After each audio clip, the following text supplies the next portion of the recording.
Hello, today I'm going to be lining and coloring this Animal Crossing art that I did.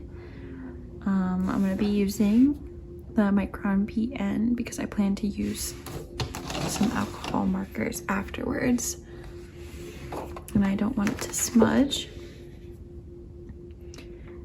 And once I'm finished lining, this is the color that I have planned out to do. I just used Procreate to kind of lay out where I want everything to go. And I always find this more relaxing when I'm actually coloring because I'm not stressed about picking the wrong color because I know in advance where everything is going to go. So with that being said, let's get into it. So started off, I bring out my Kneaded eraser and I use this to lighten up my sketch layer a bit before I go in with my Micron to start lining.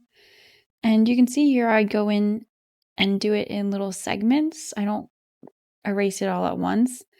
And this is because sometimes when I lighten everything all at once, the sketch underneath kind of gets lost and it's a lot harder to line.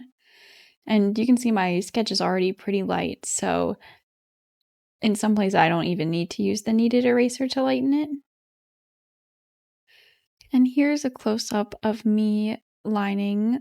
I think this is Lolly. I recently started playing Animal Crossing again and was feeling really inspired to draw some of the villagers I really liked and wanted on my island. And when I was thinking of different ideas, I was trying to put them in the little poses that I thought were cute when you see them on the island. And one of the examples is when they go and sit and read under a tree. I just think is so adorable. So we have her with her little book. And now I'm going in. This is actually one of the different gyroids that you can unlock. It's like Brewster's gyroid. And I actually don't even have this yet on my island, but I love the gyroids, and when I saw that this was an option, it's one of my favorites. It's so cute. So I hope to eventually manifesting it for my island. And here are some of the hyacinth flowers that you can get on the island. They're some of my favorites of the flowers that you can get. So I decided to throw those in there. And now I'm working on lining my character that I play with on my island. This is an OC that I have that I tend to make a lot of my video game characters just based off this OC. Her name is Sapphire, and she actually started out as a D&D character in a Starfinder campaign. She is very fun to draw. And I'm working on Bob now. I think Bob is so adorable. He is definitely one of my favorite Animal Crossing characters. And I have Bia up there on the top. And I didn't actually know much about Bia until I got her on my island, and then I really liked her. But I think she is one of the popular ones, and I think Bob is too. And then I have Joey is in the back. I missed him, but he's right there running around. He's so cute. I didn't realize how small he was, but the duck characters are so tiny and cute. And then the last one I have is Chatter, or Cheddar. I think it's Chatter. He's a mouse character. I thought it'd be funny to have him kind of arguing with Bob there. So now that I'm finished with the line art layer, I'm going to start going in with this eraser that I have here and trying to get all of the little gray lines and sketches. And this is really important when you're using the markers because I found that they'll pick up and spread any leftover pencil if you leave any, if it's a regular graphite pencil at least, or like a lead pencil, like a mechanical one like I was using to draw this. And then I'm going to start picking my colors. And I was doing my best to slow it down and make sure I show all of the marker colors I was using in case anybody was curious. I'm using the Copic Chow, it's like 72 set that I got on Amazon. Yeah, so I'm trying to show all the markers as I go, but I think I may have missed a few here and there, so bear with me. And I kind of the coloring style I use is I just go in with a bunch of flat colors and then I do the shading afterwards. And in some spaces, I'm trying to blend the markers a little bit, but for the most part, I just am putting one flat base that I can go and layer shading on top later.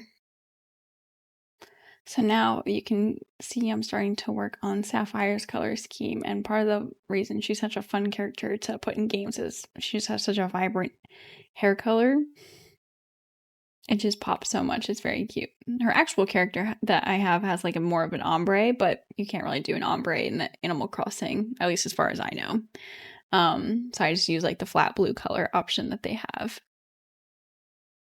Here on the screen, I'll put up a picture of Sapphire. This is actually the first drawing I ever made of her back in early 2024. I made this drawing for the start of the campaign that I was playing her in. And she was a D&D race called Lashunta. That's why she has like the little kind of antenna on her head. And they don't have that as like a design in Animal Crossing, but I still just include it in the drawing since I know that's kind of where she came from as a character. So on the topic of talking about Pathfinder and these different type of roleplay games like D&D, I guess I should explain a little bit more about what they are since they'll probably come up in a lot of my videos because I'm very interested in them. So if you've never played a roleplay game like D&D or Pathfinder before, they're an improv storytelling game that you can do solo, but most of the time it's done collaboratively with friends. And you have one person who's a game master and they're setting a scene for you and your friends, and you all make characters and roll dice to see what happens in the game. And it's very interesting, very fun. Would totally recommend it for anybody who's never tried it before. That being said, I think the contrast is very funny, and I like to think of the characters as getting to be retired into these cozier games like Animal Crossing when I play them here. Now moving back to a little bit more about how I'm selecting colors, you can see here I'm referencing my color swatch sheet, which I typically do every time I get a new art supply, and it's just really easy for when I want to go in and pick colors. I know what they look like when they're dried and on the paper that I use because I'm using this mixed media paper, and sometimes different papers can hold a material differently. So I just have a big sheet from a larger Canson sketchbook there that I'm using. And because I did it digitally, the colors I have don't exactly match like the digital piece I made. Because when I was doing the digital like mock-up of how I like the colors, I just do whatever I think like looks the best, and then I try to match those colors as closely as possible using the markers I have. And anyone who's used alcohol markers before knows that they're very nice, but you're also kind of limited by the colors that you have because you can mix them to a certain extent to get the colors that you'd like, but some shades are kind of hard to mix and you just kind of deal with what you got.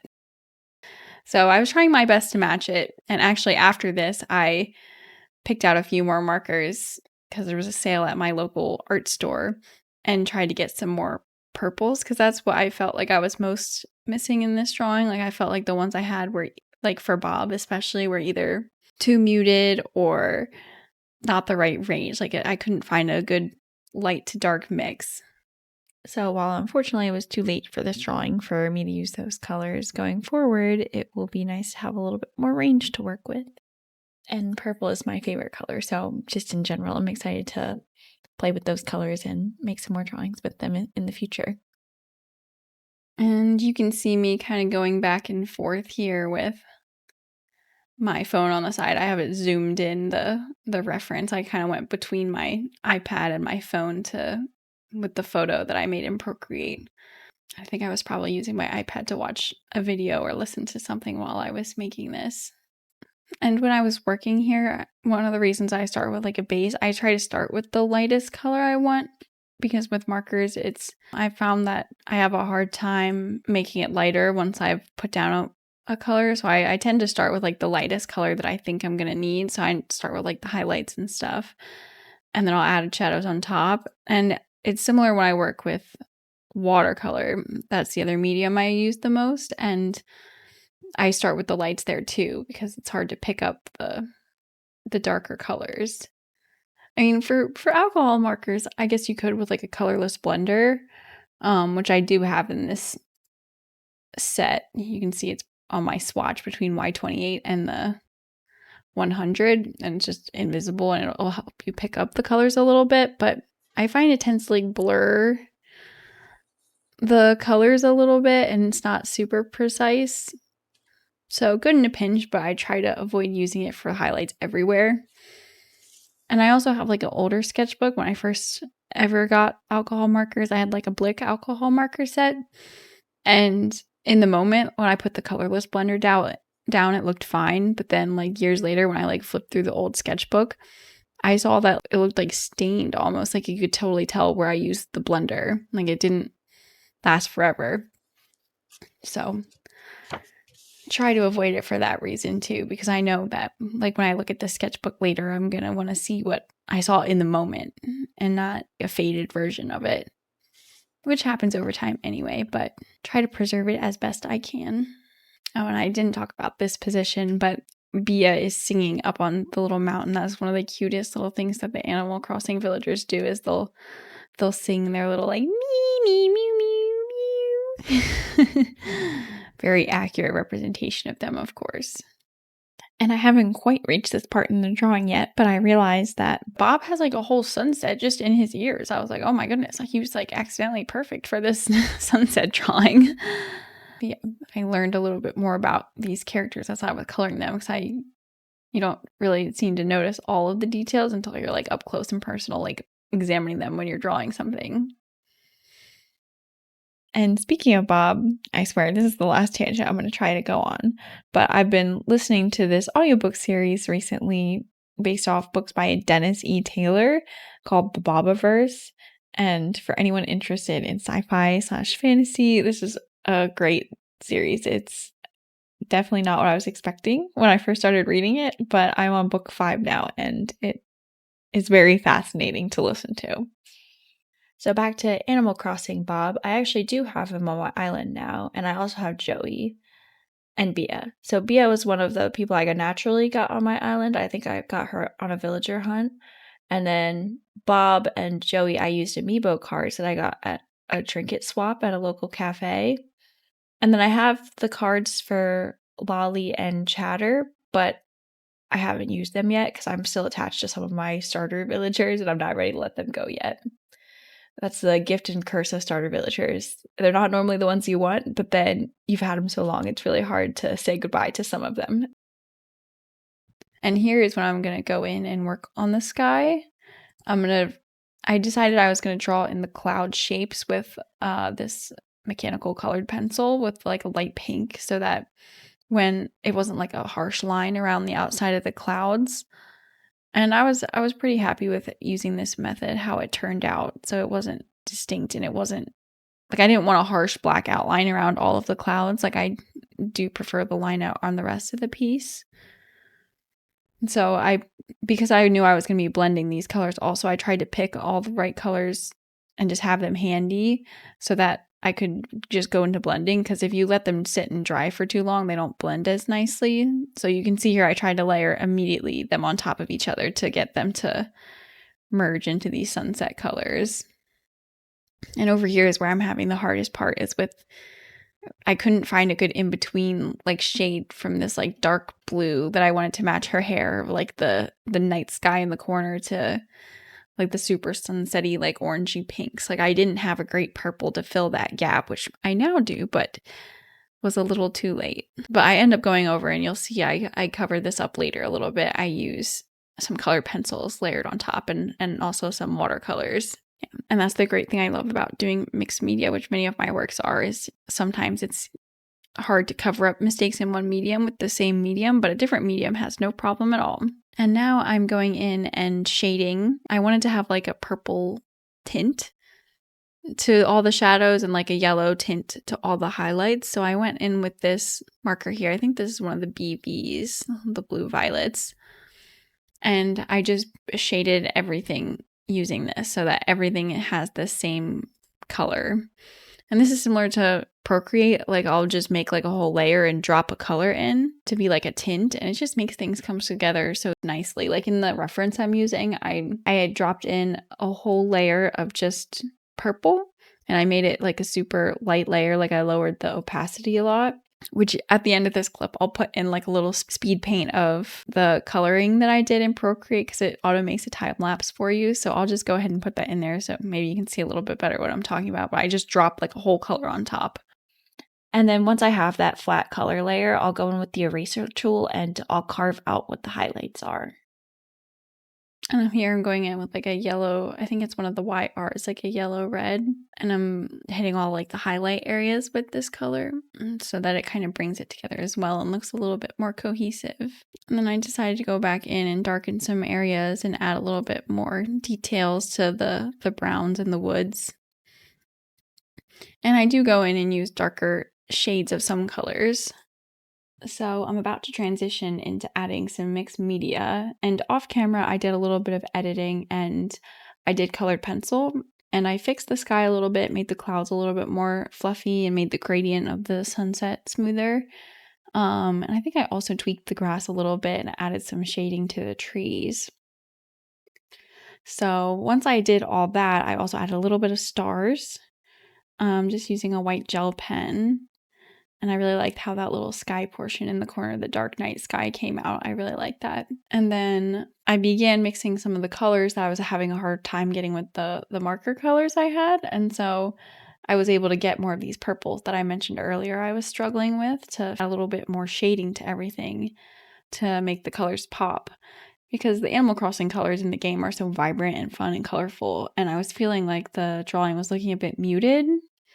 And was looking for some ways to fix that. So I felt like going in with the watercolor made a big difference and made the colors a lot more vibrant and tied it together a bit more like I was hoping. Especially on Lolly, you can see with like the blue against the darker purple of the watercolor is a lot more, it looks a lot more shaded. And then I go in and make the trees darker and some of the other shadows. And then I go in and fix Bob's coloring, which I also wasn't super happy with to start, and make his colors a lot better. Yeah, so I would say that's one of the biggest limitations of using markers is you can't get a lot of good in-between colors. You just kind of work with what you got, like I mentioned. But the great thing now that I know I can add watercolor on top of things is one of the things I love about watercolor is you can get almost any color with just a short range of colors. Like I've had this palette that I'm using here for years, like at least 6 years I've been using this one palette, and most of the colors are still full except like the black that I've used a lot of. So I was very scared that I was going to mess this drawing up by using the watercolor on top. But after I did my test, I thought it was worth giving it a shot.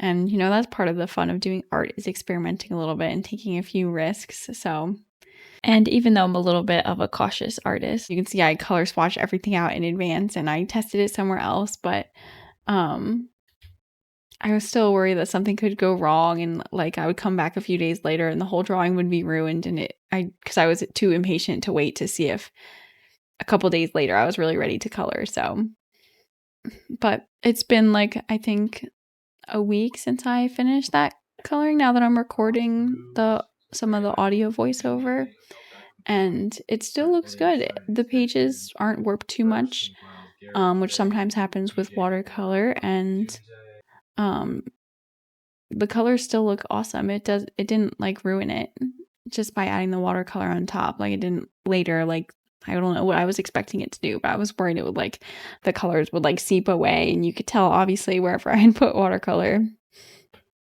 But fortunately that was not the case. And now after all my rambling, I have somehow stumbled my way to the finish line, and I'll show you here what the finished product looks like. And I was super happy with how everything ended up. I really loved all the colors, and I would love to know what you guys think as well. But yeah, thank you so much for taking the time to watch this with me. I'll go ahead and insert in the little speed paint now so you can see what my Procreate process was like of laying all the colors.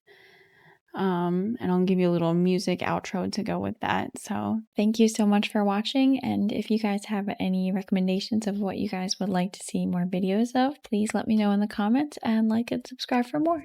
Bye bye.